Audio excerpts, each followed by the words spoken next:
Now today called Nebi Samuel, the tomb of Samuel the prophet. And now we're just entering what we call the Shaharagai, or in Arabic Bab al-Wa'id, the gate of the valley.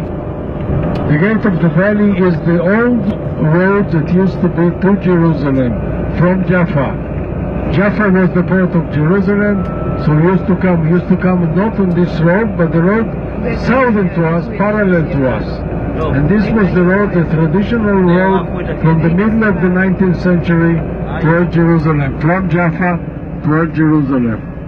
So now we're starting to, in a minute we'll go to the old road to Jerusalem.